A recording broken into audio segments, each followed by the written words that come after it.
seorang bayi yang belum memahami dunia. Bayi itu kelak menjadi bagian dari sejarah agung. Namanya akan disebut bersama pembangunan rumah suci. Dialah Nabi Ismail.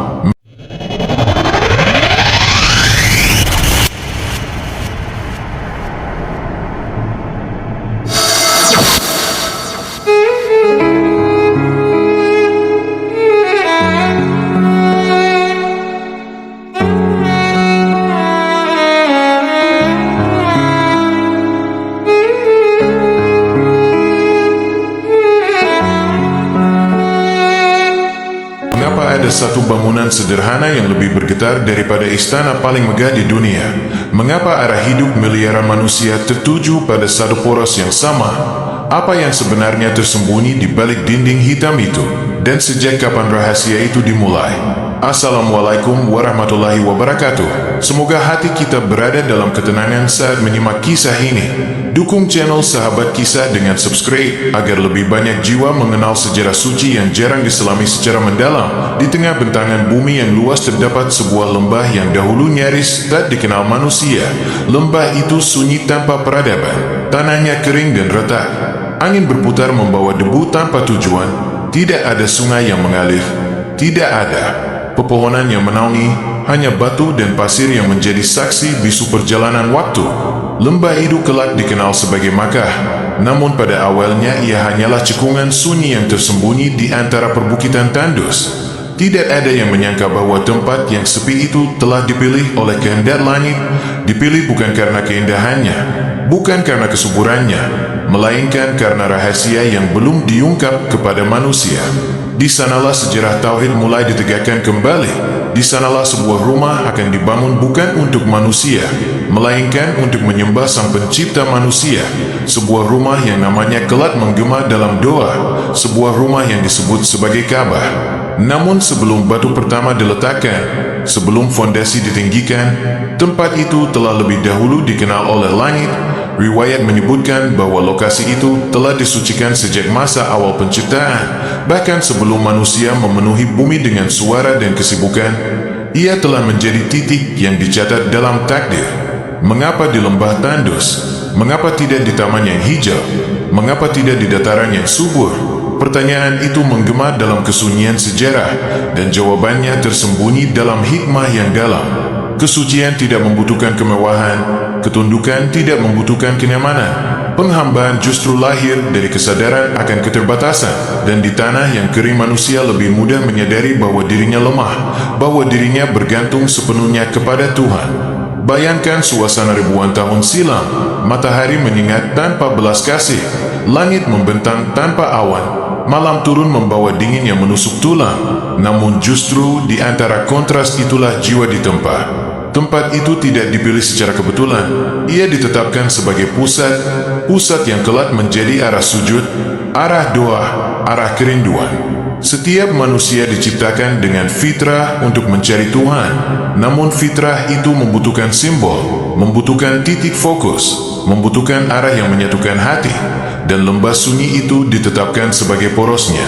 Sejarah mencatat bahwa rumah itu adalah rumah pertama yang dibangun untuk menyembah Allah semata. Bukan untuk kekuasaan, bukan untuk perdagangan, bukan untuk kebanggaan suku, melainkan murni untuk penghambaan.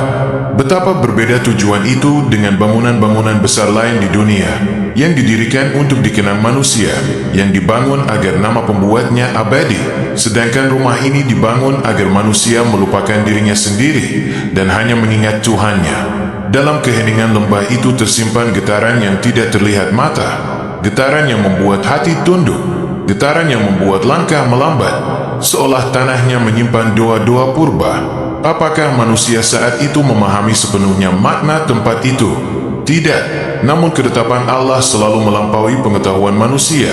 Apa yang tampak sepi di mata dunia, seringkali justru ramai dalam catatan langit.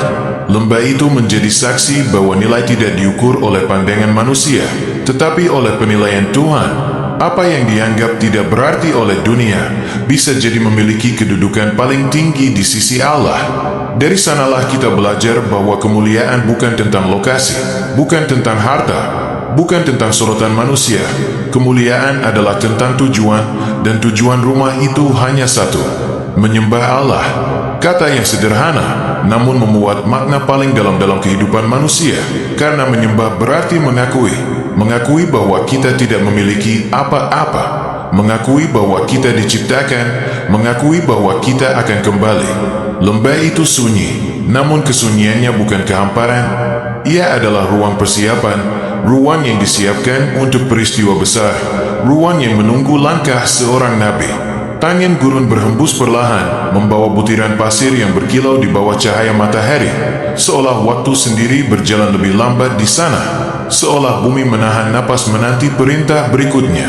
Dan perintah itu akan datang, menggetarkan hati seorang hamba pilihan, mengubah lembah sunyi menjadi pusat peradaban spiritual dunia, mengangkat batu-batu sederhana menjadi simbol persatuan umat manusia.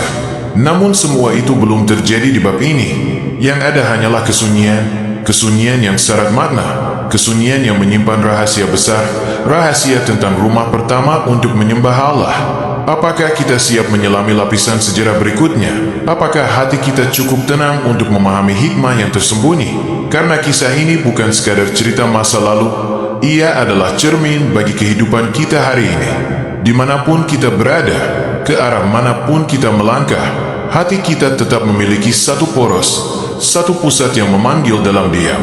Dan pusat itu berada di lembah yang dahulu sunyi, sebuah lembah yang dipilih, sebuah tempat yang disucikan, sebuah awal dari perjalanan panjang tauhid di muka bumi. Kisahnya baru saja dimulai.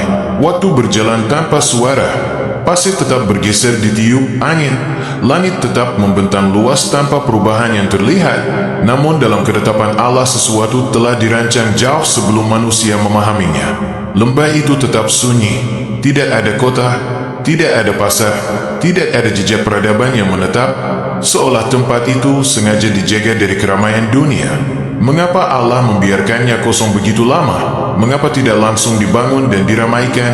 Pertanyaan itu berputar dalam renungan sejarah, dan jawabannya tersembunyi dalam makna kesabaran. Segala sesuatu yang agung dipersiapkan dengan sunyi. Segala sesuatu yang besar tumbuh dalam kesendirian. Akar yang kuat tidak terlihat di permukaan. Ia menghujam dalam sebelum batangnya menjulang tinggi. Begitu pula rumah suci itu. Ia dipersiapkan bukan hanya secara fisik, tetapi secara makna, secara rohani, secara ketetapan yang melampaui batas waktu manusia. Riwayat menyebutkan bahwa tempat itu telah dikenal oleh para malaikat, bahwa di langit terdapat rumah ibadah yang sejajar dengannya, sebuah poros kosmis yang tidak terlihat mata manusia, seolah bumi dan langit terhubung oleh satu garis tak kasat mata. Jika demikian adanya, maka lembah itu bukan sekadar titik geografis. Ia adalah simpul antara dunia dan akhirat, antara yang fana dan yang abadi, antara makhluk dan haliknya.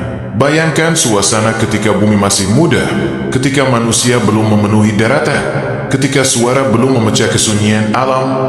Tempat itu telah dicatat sebagai pusat penghambaan, rumah pertama untuk menyembah Allah. Kalimat itu terdengar sederhana, namun maknanya mengguncang, karena ia berbicara tentang awal arah, awal kesadaran kolektif manusia tentang Tuhan. Setiap peradaban memiliki pusatnya, setiap bangsa memiliki simbolnya, namun rumah ini melampaui batas suku dan bangsa. Ia tidak dibangun untuk satu kaum saja, ia ditetapkan untuk seluruh manusia. Mengapa manusia membutuhkan pusat? Karena hati mudah tercerai-berai, pikiran mudah terpecah, ego mudah meninggi, tanpa satu arah yang menyatukan. Rumah itu menjadi jawaban atas kebutuhan terdalam manusia. Ia menjadi titik temu antara kaya dan miskin, antara raja dan rakyat, antara yang kuat dan yang lemah. Di hadapannya semua berdiri sama, tanpa atribut dunia, tanpa gelar, tanpa kebanggaan semu, hanya sebagai hamba. Namun sebelum semua itu terjadi, sebelum jutaan manusia mengelilinginya dalam tawaf, sebelum takbir menggema di sekitarnya, lembah itu tetap dalam sunyi yang panjang. Kesunyian itu bukan kehamparan, ia adalah jeda ilahi, jeda sebelum perintah besar diturunkan, jeda sebelum seorang nabi diuji dengan ujian yang melampaui batas rasa. Karena untuk membangun rumah tauhid, Allah memilih hamba yang telah lulus dari berbagai ujian iman, hamba yang hatinya telah bersih dari ketergantungan dunia, hamba yang cintanya kepada Allah melebihi segalanya. Nama itu kelak akan menggema dalam sejarah. Ia adalah Nabi Ibrahim, seorang lelaki yang mencari Tuhan di tengah masyarakat penyembah berhala, seorang pemuda yang menghancurkan patung demi membela tauhid, seorang anak yang berani berbeda dari ayahnya demi kebenaran. Mengapa ia yang dipilih? Karena rumah ini bukan sekadar bangunan batu. Ia adalah simbol kemurnian akidah dan hanya tangan yang bersih dari syirik yang layak mengangkat pondasinya. Sebelum perintah membangun datang, hidupnya telah ditempa dengan api ujian. Ia dilempar ke dalam kobaran api karena keyakinannya, namun api itu menjadi dingin atas izin Allah. Ujian demi ujian membentuk keteguhan dalam dirinya, hingga hatinya tidak lagi bergantung pada dunia, tidak pada keluarga, tidak pada kenyamanan, tidak pada keselamatan diri. Dan ketika waktunya tiba, perintah itu akan turun, perintah yang bukan hanya menguji keimanan, tetapi juga perasaan terdalam seorang manusia. Namun sebelum sampai pada perintah itu, kita perlu merenungi sesuatu yang lebih sunyi. Mengapa rumah ini disebut sebagai rumah Allah? Bukankah Allah tidak membutuhkan tempat? Bukankah Dia maha tinggi dan maha luas? Pertanyaan itu penting untuk direnungkan. Penyebutan itu bukan karena Allah membutuhkan ruang, melainkan karena manusia membutuhkan simbol kedekatan. Manusia membutuhkan arah untuk menghadirkan rasa tunduk. Rumah itu adalah rahmat berupa titik fokus, rahmat berupa pengingat yang konkret, agar hati yang lalai bisa kembali terarah. Tanpa simbol, manusia mudah tersesat dalam abstraksi. Tanpa arah, ibadah mudah kehilangan kedalaman rasa. Maka lembah sunyi itu ditetapkan sebagai pusat, bukan karena ia indah, tetapi karena ia akan dimuliakan oleh ketaatan. Disitulah letak rahasianya. Allah memuliakan tempat dengan ibadah, bukan ibadah yang mulia karena tempatnya. Dan kisah itu perlahan mendekati babak yang lebih menggetarkan, ketika seorang nabi diperintahkan membawa keluarganya ke lembah tanpa kehidupan, tanpa air, tanpa perlindungan. Sebuah langkah yang jika dipikir dengan logika biasa terasa mustahil, namun iman tidak berjalan dengan logika dunia. Iman berjalan dengan keyakinan pada janji Allah. Lembah itu masih menunggu, angin gurun masih berputar pelan, pasir masih berkilau di bawah cahaya matahari, dan takdir besar semakin mendekat. Rumah pertama untuk menyembah Allah belum berdiri, namun pondasinya telah tertulis dalam ketetapan langit, dan sejarah bersiap menyaksikan ujian yang akan mengubah segalanya. Kisah ini belum sampai pada puncaknya. Ia baru membuka lapisan kedua dari rahasia yang panjang, dan perjalanan menuju pembangunan rumah suci itu akan semakin dalam. Angin gurun berembus lebih pelan seakan mengetahui bahwa sebuah ujian besar akan dimulai. Langit tetap luas tanpa tanda, namun dalam perintah yang tidak terlihat oleh mata manusia, takdir sedang bergerak. Seorang hamba pilihan berjalan menyusuri hamparan pasir yang panjang. Langkahnya mantap namun hatinya diuji. Ia bukan sedang mencari tempat tinggal, ia sedang menjalankan perintah. Dialah Nabi Ibrahim, kekasih Allah yang telah melewati api dan pengasingan, yang telah meninggalkan tanah kelahirannya demi menjaga tauhid, yang hatinya telah terlatih untuk taat meski tidak memahami seluruh rahasia di balik perintah. Di sisinya ada seorang perempuan mulia, seorang ibu dengan ketenangan yang menggetarkan. Ia adalah Siti Hajar, dan dalam dekapannya seorang bayi yang belum memahami dunia. Bayi itu kelak menjadi bagian dari sejarah agung. Namanya akan disebut bersama pembangunan rumah suci. Dialah Nabi Ismail. Mereka berhenti di sebuah lembah yang tak berpenghuni. Tidak ada suara manusia, tidak ada mata air, tidak ada tanda kehidupan. Hanya batu, pasir, dan langit yang membentang dingin. Di sanalah Nabi Ibrahim berhenti. Di sanalah perintah itu harus ditunaikan, meninggalkan istri dan anaknya di tempat yang secara logika tidak mungkin menjadi tempat hidup. Apakah hati seorang ayah tidak bergetar? Apakah dada seorang suami tidak terasa sesak? Pertanyaan itu menggema dalam keheningan sejarah. Namun iman memiliki dimensi yang tidak dimiliki rasa takut. Iman melihat apa yang belum terlihat. Iman percaya pada janji meski belum ada bukti di depan mata. Siti Hajar memandang suaminya dengan pertanyaan yang tidak terucap. Apakah ini kehendakmu? Atau ini perintah Tuhanmu? Ketika ia mengetahui bahwa itu adalah perintah Allah, Tidak ada lagi penolakan, tidak ada lagi tangis protes. Yang ada hanyalah kalimat yang lahir dari keyakinan. Allah tidak akan menyia-nyiakan kami. Kalimat itu sederhana, namun memuat samudera tawakal. Sebuah keyakinan yang lebih kuat dari rasa takut akan kematian. Nabi Ibrahim meninggalkan mereka dengan doa yang lirih, doa yang kelak diabadikan dalam sejarah, memohon agar hati manusia condong ke tempat itu, memohon agar rezeki mengalir meski tidak ada tanda kehidupan. Ia berjalan menjauh tanpa menoleh, bukan karena tidak peduli, melainkan karena jika ia menoleh mungkin hatinya akan goyah. Di belakangnya tertinggal seorang ibu dan seorang bayi di tengah lembah yang tidak menjanjikan apapun. Hari berlalu, persediaan air semakin menipis. Bayi Ismail menangis kehausan. Tangisnya memecah kesunyian lembah. Siti Hajar tidak pasrah dalam diam. Ia berlari menuju sebuah bukit kecil. Bukit itu kelak dikenal sebagai Syafa. Ia memandang jauh berharap melihat tanda air atau kafilah. Namun tidak ada siapapun. Ia turun dan berlari menuju bukit lain. Bukit yang kelak disebut Marwah. Antara dua bukit itu ia berlari, sekali, dua kali, hingga 7 kali. Lari seorang ibu bukan karena putus asa, melainkan karena usaha adalah bagian dari iman. Tawakal bukan berarti diam. Tawakal adalah bergerak dengan keyakinan bahwa Allah melihat. Di tengah kelelahan dan kecemasan, terjadi sesuatu yang tidak pernah dibayangkan. Di dekat kaki bayi Ismail, muncullah pancaran air dari dalam tanah. Air itu jernih, air itu mengalir dari tempat yang paling tidak mungkin. Mata air itu kelak dikenal sebagai Zam-Zam, bukan hanya sebagai sumber kehidupan fisik, tetapi sebagai simbol bahwa Allah tidak pernah meninggalkan hamba yang bertawakal. Lembah yang tadinya sunyi mulai memiliki denyut kehidupan, burung-burung mulai berputar di atasnya. Kafilah yang melintas melihat tanda air dan perlahan manusia mulai menetap. Apakah ini kebetulan atau ini jawaban atas doa seorang nabi? Lembah itu tidak lagi sepenuhnya kosong. Ia mulai menjadi tempat singgah, tempat berteduh, tempat hidup. Nabi Ismail tumbuh di sana, di antara pasir dan batu, di bawah langit yang keras namun jujur. Ia belajar memanah, ia belajar bertahan hidup, dan yang paling penting ia belajar tauhid dari ayahnya. Tahun demi tahun berlalu, anak itu tumbuh menjadi pemuda yang kuat dan taat. Dan ketika waktunya tiba, perintah berikutnya turun kepada Nabi Ibrahim. Perintah untuk membangun sebuah rumah di lembah itu. Bukan rumah untuk berlindung, bukan rumah untuk keluarga, melainkan rumah untuk menyembah Allah. Rumah yang pondasinya telah ditetapkan sejak awal penciptaan. Rumah yang akan menjadi pusat arah bagi generasi yang belum lahir.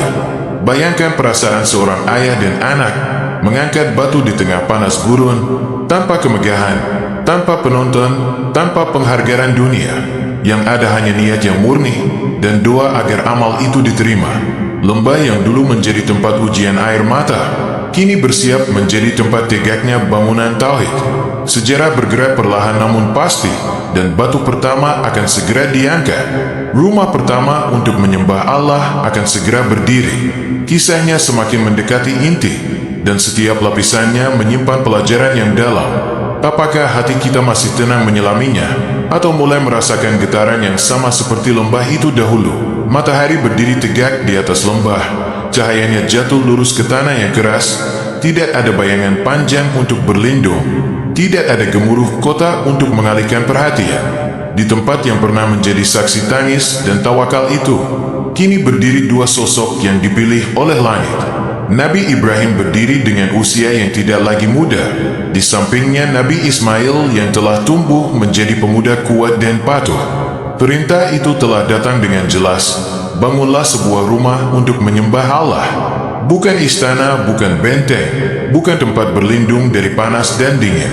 Rumah itu tidak memiliki tujuan duniawi, tidak untuk kekuasaan, tidak untuk perdagangan, tidak untuk kebanggaan keluarga, hanya untuk satu tujuan, penghambaan. Apakah manusia dapat memahami kedalaman makna perintah itu? Membangun sesuatu yang tidak memberi keuntungan materi, membangun sesuatu yang mungkin tidak dihargai oleh generasi saat itu. Namun Nabi Ibrahim tidak bertanya tentang hasil. Ia hanya bertanya dalam doanya agar amal itu diterima. Batu demi batu diangkat dari tanah lembah. Tidak ada alat berat, tidak ada rancangan megah di atas kertas. Yang ada hanya tangan yang bekerja dan hati yang berzikir. Nabi Ismail mengumpulkan batu. Nabi Ibrahim menyusunnya. Setiap susunan bukan sekadar struktur fisik, tetapi simbol ketaatan. Bayangkan suasana itu, dua hamba Allah bekerja dalam keheningan. Angin gurun menjadi saksi, langit menjadi atap tanpa batas. Tidak ada tepuk tangan, tidak ada pengakuan, tidak ada dokumentasi sejarah dari mata manusia.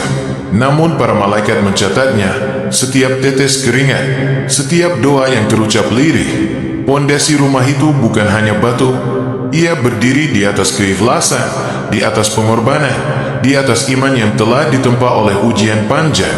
Ketika dinding mulai meninggi, Nabi Ibrahim berdiri di atas sebuah batu untuk menjangkau bagian atas. Batu itu kelak dikenal sebagai makam Ibrahim. Bukan karena kemegahannya, melainkan karena jejak kaki seorang nabi yang pernah berdiri di atasnya. Rumah itu berbentuk sederhana, tidak besar, tidak dihiasi ornamen mewah. Kesederhanaannya justru menjadi kekuatannya. Ia tidak mengalihkan perhatian dari tujuan utama. Ia tidak membuat manusia terpukau pada bentuknya. Rumah itu mengarahkan hati kepada Allah, bukan kepada arsitekturnya. Ketika bangunan itu hampir selesai, Nabi Ibrahim dan Ismail berdoa bersama. Ya Tuhan kami, terimalah dari kami. Sesungguhnya Engkau Maha mendengar lagi Maha mengetahui. Mengapa doa itu begitu sederhana? Karena orang yang ikhlas selalu merasa amalnya belum tentu diterima. Semakin tinggi iman seseorang, semakin besar rasa takutnya bahwa amalnya tidak sempurna. Rumah itu akhirnya berdiri di tengah lembah yang dahulu sunyi, di atas tanah yang pernah menjadi tempat ujian air dan kesabaran.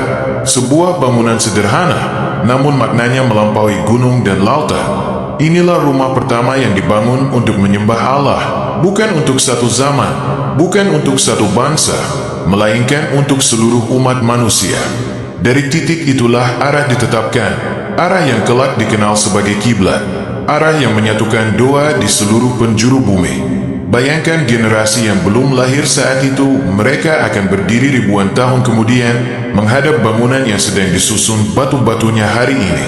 Apakah Nabi Ibrahim melihat masa depan itu? Tidak dengan mata, namun dengan keyakinan. Ia tahu bahwa Allah tidak memerintahkan sesuatu tanpa tujuan besar. Lembah itu kini tidak lagi sekedar tempat tinggal kecil. Ia telah menjadi pusat spiritual, meski manusia belum sepenuhnya menyadarinya. Rumah itu berdiri tanpa kemegahan dunia, tanpa pagar tinggi, tanpa penjagaan pasukan. Yang menjaganya adalah kehendak Allah. Namun sejarah manusia tidak selalu berjalan lurus. Akan datang masa ketika rumah itu dilupakan maknanya. Akan datang masa ketika kesucian dicampuri kesesatan. Tetapi untuk saat ini, rumah itu berdiri murni dalam tauhid. Angin gurun berhembus melewati dindingnya, seolah membisikkan doa yang pernah diucapkan di sana. Di tempat itu langit terasa lebih dekat, bukan karena jarak fisik, tetapi karena hati yang tunduk. Rumah itu bukan sekadar bangunan batu. Ia adalah simbol perjalanan manusia menuju Tuhan. Ia adalah pengingat bahwa hidup memiliki arah, dan arah itu kini telah ditetapkan. Kisahnya belum selesai, karena setiap bangunan yang agung akan diuji oleh waktu, dan rumah suci itu pun akan menghadapi babak sejarah berikutnya. Babak yang menguji manusia, apakah mereka menjaga kemurnian tauhid, atau justru mengotori pusat penghambaran dengan kesesatan. Lembah itu kembali sunyi setelah pembangunan selesai. Namun kesunyian kali ini berbeda. Ia bukan lagi kosong. Ia telah memiliki pusat. Ia telah memiliki makna. Dan dunia perlahan akan mengetahuinya. Rumah itu telah berdiri, sunyi namun agung, sederhana namun menggetarkan. Di tengah lembah yang dahulu tak dikenal manusia, kini berdiri bangunan yang menjadi pusat arah. Ka'bah tidak dibangun untuk dikagumi bentuknya, ia dibangun untuk mengarahkan hati. Namun apakah manusia langsung menjaga kemurniannya? Apakah tauhid tetap utuh sepanjang zaman? Waktu bergerak tanpa suara, generasi berganti. Anak cucu Nabi Ismail berkembang menjadi kabilah. Mereka tinggal di sekitar rumah suci. Mereka mengetahui kisah ayah dan kakek mereka. Untuk beberapa waktu, tauhid tetap dijaga, rumah itu dihormati, doa dipanjatkan hanya kepada Allah. Orang-orang datang mengunjunginya, mereka tawaf mengelilinginya dengan kesadaran bahwa rumah itu adalah simbol penghambaan. Namun hati manusia mudah berubah, ingatan dapat memudar, niat dapat tercampur. Perlahan jarak antara makna dan praktik mulai melebar. Kesederhanaan mulai tergantikan oleh kebanggaan suku. Kehormatan rumah suci mulai dimanfaatkan untuk kepentingan dunia. Apakah ini takdir yang tak terhindarkan atau ujian yang memang harus dilalui manusia? Dari generasi ke generasi, ajaran tauhid yang murni mulai disisipi kebiasaan baru. Simbol-simbol yang dahulu hanya penanda mulai diberi makna yang melampaui batas. Hingga suatu masa, berhala mulai dibawa mendekati rumah suci. Awalnya mungkin hanya sebagai simbol budaya atau sekadar tradisi. Namun tradisi yang dibiarkan tanpa penjagaan akan berubah menjadi keyakinan. Di sekitar Ka'bah berdiri patung-patung yang tidak pernah diperintahkan Allah. Manusia mulai meminta kepada benda, mulai berharap kepada sesuatu yang tidak memiliki kuasa. Rumah pertama untuk menyembah Allah kini dikelilingi oleh simbol kesirikan. Apakah bangunan itu kehilangan kesuciannya? Tidak, kesucian tidak hilang karena manusia menyimpang. Kesucian tetap ada dalam ketetapan Allah.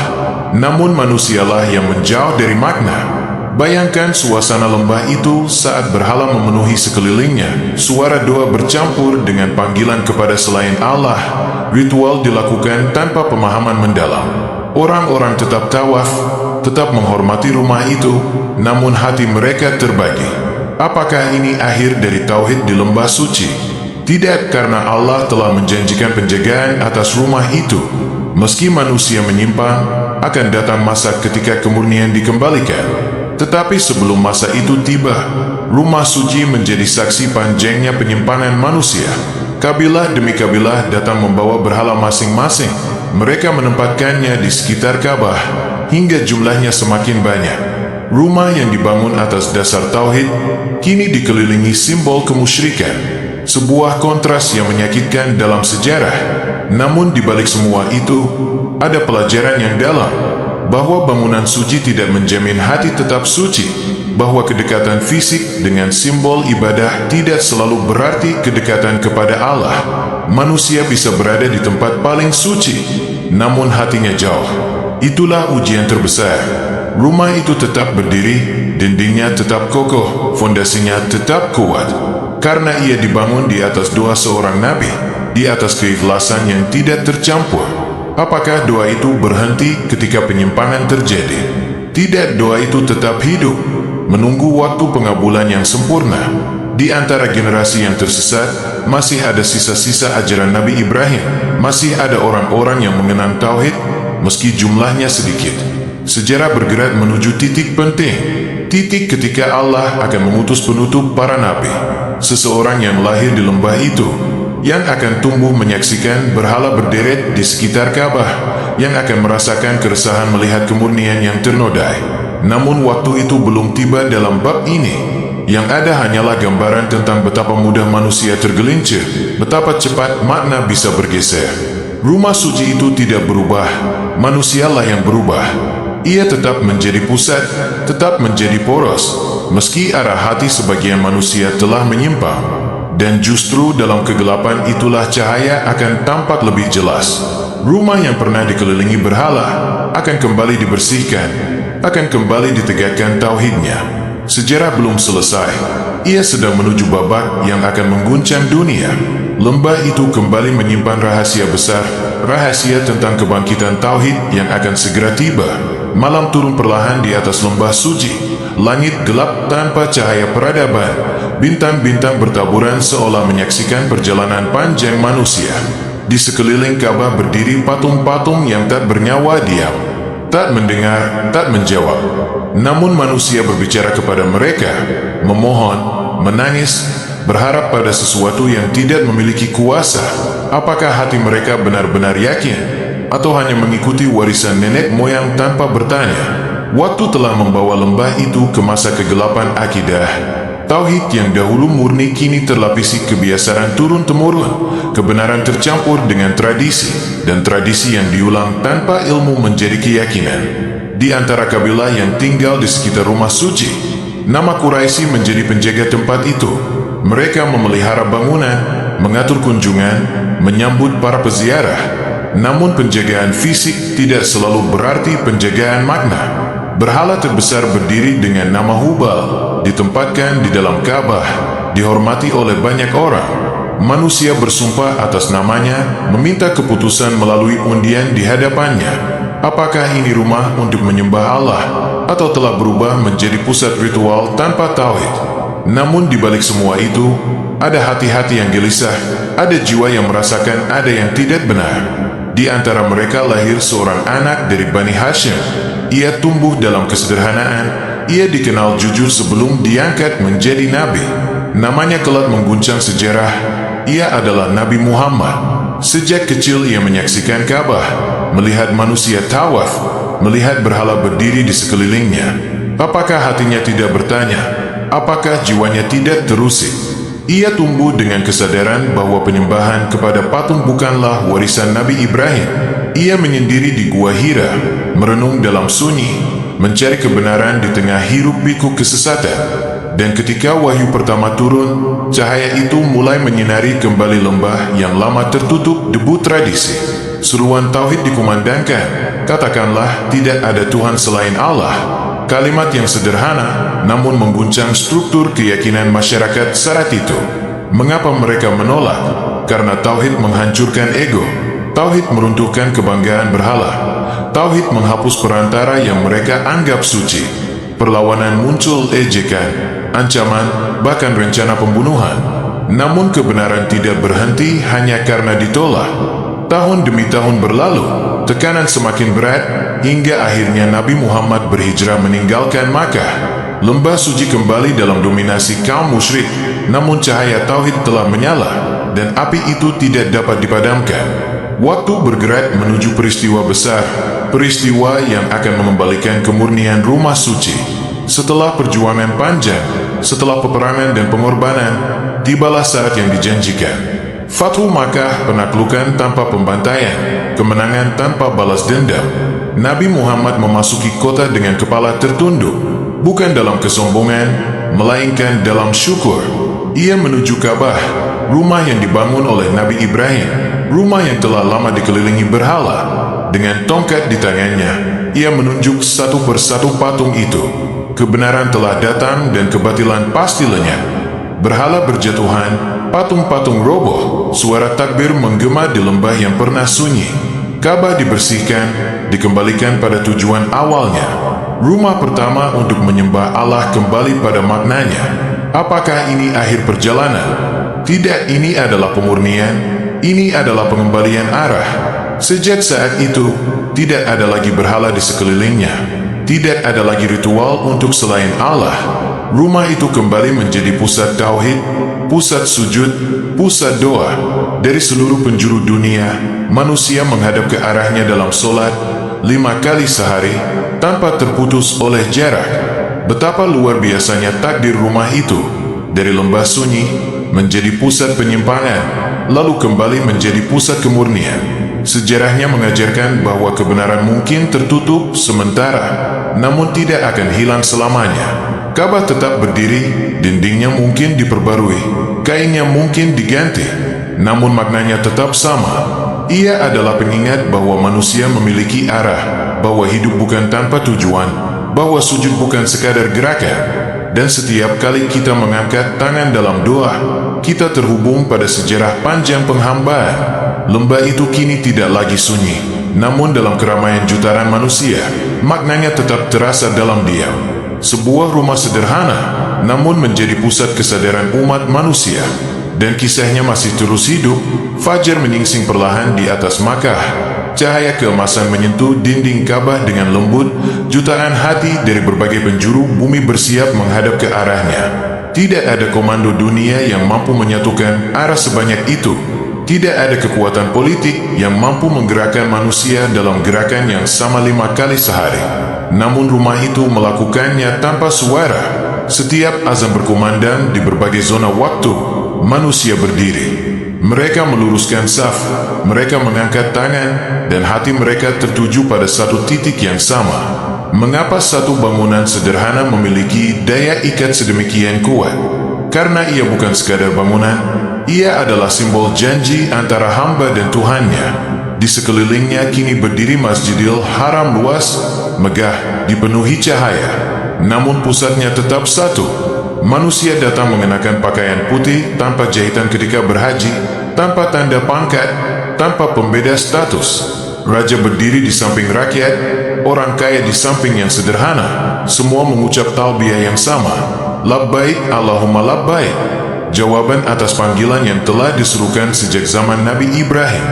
Bayangkan seruan itu dahulu, di lembah yang sunyi, ketika Nabi Ibrahim diperintahkan menyeru manusia untuk berhaji. Apakah ada manusia yang mendengar saat itu? Riwayat menyebutkan bahwa seruan itu disampaikan, dan Allah lah yang menyampaikan gema panggilan itu ke dalam hati manusia hingga akhir zaman. Maka setiap langkah menuju Ka'bah bukan sekadar perjalanan fisik. Ia adalah jawaban atas panggilan purba yang telah tertanam dalam fitrah. Ketika manusia tawaf mengelilingi Ka'bah 7 kali, mereka bergerak melawan arah jarum jam, seolah mengikuti ritme kosmos. Planet beredar pada porosnya. Elektron berputar mengelilingi inti. Segala sesuatu memiliki pusat, dan manusia pun membutuhkan pusat. Ka'bah menjadi simbol bahwa hidup memiliki poros, bahwa tanpa poros manusia akan terseret oleh arus dunia. Di salah satu sudutnya terdapat Hajar Aswad, batu yang disentuh jutaan tangan sepanjang sejarah. Bukan untuk disembah, bukan untuk diagungkan sebagai benda, melainkan sebagai simbol perjanjian. Umar bin Khattab pernah berkata bahwa ia tahu batu itu tidak memberi manfaat dan mudarat. Ia menciumnya hanya karena Rasulullah melakukannya. Disitulah letak keseimbangan antara simbol dan tauhid. Manusia membutuhkan simbol, namun tidak boleh terjatuh pada pemultusan. Rumah itu berdiri sebagai pengingat bahwa arah fisik hanyalah cermin dari arah hati. Berapa banyak manusia menghadap Ka'bah, namun hatinya masih menghadap dunia. Berapa banyak yang sujud secara lahir, namun batinnya belum tunduk sepenuhnya. Rumah itu tidak memaksa, ia hanya menjadi titik rujukan. Ia diam, namun keheningannya lebih keras dari seruan apapun. Setiap tahun jutaan manusia menangis di hadapannya, mengakui dosa, mengakui kelemahan, mengakui bahwa hidup tidak selalu sesuai rencana. Dan di tempat itu, air mata terasa lebih jujur. Mungkin karena sejarah panjangnya membuat hati merasa kecil. Di hadapan bangunan yang telah berdiri sejak ribuan tahun, manusia menyadari betapa singkat hidupnya. Ka'bah telah menyaksikan generasi demi generasi. Raja datang dan pergi, peradaban bangkit dan runtuh. Namun ia tetap berdiri. Apakah ia akan selamanya demikian? Tidak ada yang abadi di dunia ini, namun maknanya akan tetap hidup selama tauhid dijaga. Rumah itu bukan sekadar tujuan perjalanan, ia adalah pengingat perjalanan pulang. Pulang kepada Allah. Ketika manusia berdiri di hadapannya untuk pertama kali, banyak yang terdiam, banyak yang menangis tanpa sadar. Mengapa hati bergetar sebelum akal memahami? Karena fitrah mengenali pusatnya. Karena di dalam jiwa manusia ada jejak panggilan lama, jejak doa Nabi Ibrahim, jejak tangis Siti Hajar, jejak langkah Nabi Ismail. Semua itu menyatu dalam satu bangunan sederhana. Ka'bah bukan hanya tentang batu, ia tentang sejarah penghambaan, tentang ujian, tentang pemurnian, dan tentang arah. Selama manusia masih mencari Tuhan, selama hati masih membutuhkan poros, rumah itu akan tetap menjadi simbol paling kuat tentang tauhid. Ia berdiri tanpa berbicara, namun kisahnya terus mengalir dalam setiap sujud. Dan kita masih belum sampai pada lapisan terdalam dari maknanya. Malam kembali menyelimuti lembah suci. Lampu-lampu menerangi pelataran Masjidil Haram dengan cahaya lembut. Jutaan manusia bergerak perlahan mengelilingi Ka'bah dalam arus yang tak pernah benar-benar berhenti. Jika kita berdiri diam dan hanya memperhatikan, akan terasa sesuatu yang sulit dijelaskan. Sebuah getaran yang bukan berasal dari suara, bukan dari cahaya, bukan dari keramaian, melainkan dari kesadaran kolektif tentang penghambaan. Di tempat itu manusia datang membawa kisah hidup masing-masing. Ada yang datang dengan dosa bertumpuk, ada yang datang dengan hati patah, ada yang datang dengan rasa syukur yang melimpah. Semua melebur dalam satu gerakan yang sama, tawaf, mengelilingi satu pusat. Apakah gerakan itu hanya ritual? Atau ada pesan yang lebih dalam? Manusia hidup dalam putaran, hari berganti malam, musim silih berganti, usia bergerak dari muda menuju tua. Segala sesuatu berputar, dan tawaf mengajarkan bahwa pusat putaran itu harus benar. Jika pusatnya salah, maka seluruh putaran hidup akan menyimpang. Ka'bah mengajarkan tentang orientasi, tentang menempatkan Allah sebagai inti dari segala keputusan. Di tengah dunia yang bising, rumah itu berdiri dalam kesederhanaan bentuknya. Tidak tinggi menjulang seperti gedung pencakar langit di sekitarnya, tidak berkilau seperti istana kerajaan. Namun justru disitulah kekuatannya. Ia tidak menuntut kekaguman visual, ia menuntut keheningan hati. Setiap orang yang memandangnya untuk pertama kali sering terdiam, seolah ada percakapan sunyi antara jiwa dan sejarah. Di sana pernah berdiri Nabi Ibrahim mengangkat tangan berdoa. Di sana pernah berlari Siti Hajar mencari air demi anaknya. Di sana pernah membantu mengangkat batu Nabi Ismail dengan penuh ketaatan. Di sana pula Nabi Muhammad membersihkan berhala dengan takbir yang menggema. Semua jejak itu tidak terlihat oleh mata, namun terasa oleh hati yang peka. Rumah itu telah melewati banjir, renovasi perluasan. Ia pernah rusak dan dibangun kembali oleh kabilah Quraisy sebelum masa kenabian. Ia pernah diperselisihkan tentang siapa yang berhak meletakkan Hajar Aswad. Dan Nabi Muhammad muda menyelesaikan perselisihan itu dengan kebijaksanaan, mengangkat batu suci itu bersama-sama dengan kain yang dipegang para pemuka kabilah. Sejak awal hidupnya, ia telah terhubung dengan rumah suci itu. Apakah semua itu kebetulan? Tidak ada kebetulan dalam rencana Allah. Ka'bah bukan hanya pusat ibadah, ia adalah saksi sejarah manusia dalam menjaga dan memuji tauhid. Ia pernah dikelilingi berhala, ia pernah dibersihkan, ia pernah diperebutkan. Namun maknanya tetap kembali pada satu kalimat. Tidak ada Tuhan selain Allah. Ketika manusia berdiri menghadapnya dalam solat, mereka sebenarnya sedang meluruskan arah hidup. Berapa banyak keputusan diambil tanpa mempertimbangkan Allah sebagai pusat? Berapa banyak ambisi dikejar tanpa memikirkan akhirat? Ka'bah menjadi pengingat diam bahwa hidup ini memiliki tujuan akhir. Ia tidak berbicara tentang kekayaan, tidak berbicara tentang kekuasaan. Ia berbicara tentang sujud, tentang dahi yang menyentuh bumi, tentang pengakuan bahwa manusia berasal dari tanah dan akan kembali ke tanah. Di hadapan rumah itu, manusia merasa kecil. Dan dalam perasaan kecil itulah kebesaran Allah terasa nyata. Tidak ada tempat lain di bumi ini yang menjadi arah 2 miliaran manusia setiap hari. Dari desa terpencil, dari kota modern, dari pegunungan, dari lautan, semua arah menyatu pada satu titik. Betapa kuat daya tarik spiritualnya.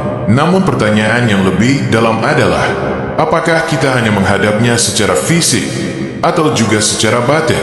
Karena makna terdalam dari Ka'bah bukan pada bangunannya, melainkan pada orientasi hati manusia. Rumah itu mengajarkan kesederhanaan, mengajarkan konsistensi, mengajarkan bahwa pusat tidak perlu terlihat mencolok untuk menjadi kuat. Ia tetap berdiri meski dunia berubah cepat. Ia tetap menjadi kiblat meski manusia sering kehilangan arah dalam urusan dunia. Dan selama manusia masih mencari makna hidup, selama jiwa masih merindukan kepastian arah, Ka'bah akan terus menjadi simbol paling dalam tentang tauhid. Sunyi di tengah keramaian, sederhana di tengah kemegahan, namun maknanya melampaui segala yang tampak oleh mata. Kisahnya belum berakhir, karena setiap generasi memiliki ujian sendiri dalam menjaga makna rumah suci itu. Siang dan malam terus berganti di atas Ka'bah. Arus manusia tidak pernah benar-benar berhenti. Langkah-langkah mengitari pusat itu seperti detak jantung yang konstan. Namun di balik gerakan fisik itu, ada pertanyaan yang lebih dalam. Apakah kita memahami rahasia mengapa Allah menetapkan satu arah? Dalam kehidupan sehari-hari manusia dihadapkan pada ribuan pilihan arah. Arah ambisi, arah pergaulan, arah keputusan moral. Tanpa pusat yang jelas, hidup mudah terpecah. Ka'bah mengajarkan disiplin orientasi. 5 kali sehari manusia menghentikan aktivitasnya, mengabaikan urusan dunia, lalu berdiri menghadap satu titik yang sama. Ini bukan sekadar ritual waktu, ini adalah latihan jiwa. Latihan untuk selalu kembali pada pusat. Dimanapun seseorang berada, di tengah samudera, di puncak gunung, di ruang kantor yang sibuk. Ia tetap memiliki satu arah yang tidak berubah. Apakah dunia modern mengurangi maknanya? Justru sebaliknya, di tengah dunia yang serba cepat dan penuh distraksi, kiblat menjadi jengkar. Ia menahan hati agar tidak hanyut terlalu jauh. Ketika seseorang tersesat dalam dosa, ia masih tahu kemana harus menghadap untuk memohon ampun. Ketika seseorang diliputi kesedihan, ia masih tahu kemana harus menengadahkan tangan. Rumah itu tidak mengenal bahasa, tidak mengenal warna kulit, tidak mengenal batas negara. Ia menyatukan manusia dalam satu kesadaran bahwa mereka semua hamba. Setiap musim haji, jutaan manusia berkumpul dalam pakaian ihram yang sama. Tidak ada jas mahal, tidak ada seragam jabatan, hanya 2 lembar kain putih. Simbol bahwa manusia akan kembali kepada Allah tanpa membawa apapun.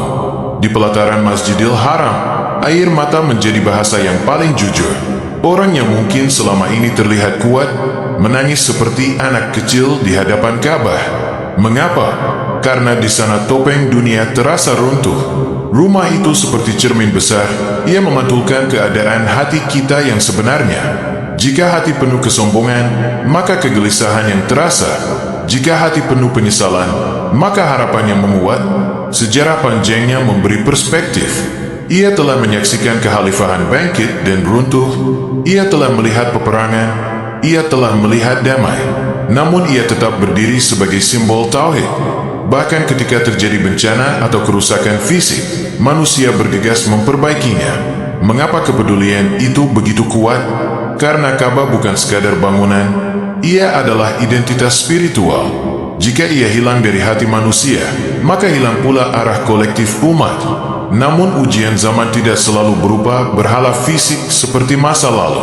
Hari ini berhala bisa berbentuk ambisi, berhala bisa berbentuk materi, berhala bisa berbentuk ego.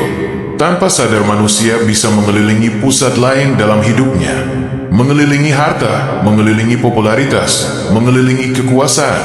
Sementara Ka'bah hanya menjadi arah formal dalam sholat. Apakah itu cukup? Rumah itu mengajarkan konsistensi antara lahir dan batin. Menghadap secara fisik harus diiringi dengan menghadap secara hati. Itulah makna terdalam kiblat. Ia bukan sekadar koordinat geografis. Ia adalah deklarasi orientasi hidup. Setiap takbiratul ihram seakan berkata, segala yang lebih besar dari Allah harus diturunkan dari singgasana hati. Ka'bah mengingatkan bahwa pusat hidup hanya satu. Jika pusat itu bergeser, maka seluruh lingkaran kehidupan ikut bergeser. Di tengah gemerlap dunia modern yang mengitari lembah suci, gedung-gedung tinggi berdiri, teknologi canggih hadir. Namun bangunan hitam sederhana itu tetap menjadi fokus. Ia tidak berubah mengikuti zaman, justru zaman yang bergerak mengelilinginya. Itulah simbol yang kuat, sesuatu yang tetap di tengah segala yang berubah. Dan selama manusia masih mencari makna, selama hati masih membutuhkan arah yang pasti, Ka'bah akan tetap menjadi poros spiritual umat Islam. Ia mengikat masa lalu, masa kini, dan masa depan dalam satu garis tauhid. Namun masih ada satu lapisan makna yang perlu direnungkan. Apa arti semua ini bagi diri kita secara pribadi? Itu akan menjadi perenungan terakhir dalam kisah ini. Malam terasa lebih hening dari biasanya. Angin berhembus pelan menyentuh dinding Ka'bah. Cahaya lampu memantulkan bayangan manusia yang terus bergerak mengelilinginya. Di tengah arus itu, kita berhenti sejenak. Bukan untuk melihat bangunannya, tetapi untuk melihat diri sendiri. Apa arti rumah pertama untuk menyembah Allah bagi hidup kita hari ini? Apakah ia hanya sejarah, atau ia adalah cermin? Sejak awal ia dibangun di atas ketaatan, di atas pengorbanan, di atas doa yang lirih namun tulus. Nabi Ibrahim tidak membangunnya demi dikenang. Nabi Ismail tidak mengangkat batunya demi pujian. Siti Hajar tidak berlari demi sejarah. Mereka melakukannya demi Allah. Dan disitulah inti dari semua ini. Rumah itu bukan sekadar pusat arah fisik. Ia adalah simbol bahwa hidup manusia harus memiliki pusat niat. Berapa banyak amal yang kita lakukan, namun pusatnya bukan Allah. Berapa banyak usaha yang kita bangun, namun tujuannya hanya dunia. Ka'bah mengajarkan tentang kemurnian orientasi. Ia berdiri sederhana, tidak memamerkan kemewahan. Namun justru karena itu ia kuat. Ia tidak bergantung pada dekorasi. Ia bergantung pada makna. Dan makna itu lahir dari tauhid. Dari lembah tandus tanpa kehidupan menjadi pusat spiritual miliaran manusia. Bukankah itu pelajaran yang dalam? Bahwa sesuatu yang dimulai dengan niat tulus karena Allah, meski kecil, meski tersembunyi, akan dijaga dan dibesarkan oleh Allah. Rumah itu pernah dikelilingi berhala, namun ia kembali dimurnikan oleh Nabi Muhammad. Ini mengajarkan bahwa penyimpangan mungkin terjadi, namun kebenaran akan kembali menemukan jalannya. Pertanyaannya kini bukan lagi tentang sejarah. Pertanyaannya adalah tentang kita. Apa yang menjadi Ka'bah dalam hidup kita? Apa yang menjadi pusat putaran aktivitas kita setiap hari? Apakah Allah benar-benar menjadi inti dari keputusan kita? Atau hanya hadir di pinggiran? Ketika kita berdiri dalam sholat dan menghadap kiblat, sebenarnya kita sedang memperbarui janji. Janji untuk menempatkan Allah di atas segalanya. Rumah itu diam, namun pesannya terus berbicara. Ia telah menyaksikan jutaan manusia datang dan pergi, menangis, bertaubat, berharap. Namun ia tetap berdiri tanpa berubah. Mungkin suatu hari bangunan itu akan mengalami perubahan fisik lagi, namun makna tauhid yang dibawanya tidak akan pernah pudar. Selama ada hati yang mencari Tuhan, selama ada jiwa yang rindu arah, Ka'bah akan tetap hidup dalam kesadaran umat. Dan kisah awalnya akan selalu menjadi pengingat bahwa segala sesuatu yang agung dimulai dari ketaatan yang sunyi, dari doa yang mungkin tidak terdengar manusia, namun didengar oleh langit. Sejarah awal Ka'bah bukan hanya tentang masa lalu. Ia adalah undangan untuk meluruskan kembali arah hidup kita hari ini. Karena pada akhirnya, kita semua sedang berjalan menuju satu pusat, menuju Allah. Semoga kisah ini meneguhkan iman kita dan meluruskan kembali orientasi hidup kita. Jika hati Anda merasakan getaran maknanya, bagikan dan dukung channel Sahabat Kisah agar lebih banyak jiwa menemukan arah yang benar. Wassalamualaikum warahmatullahi wabarakatuh.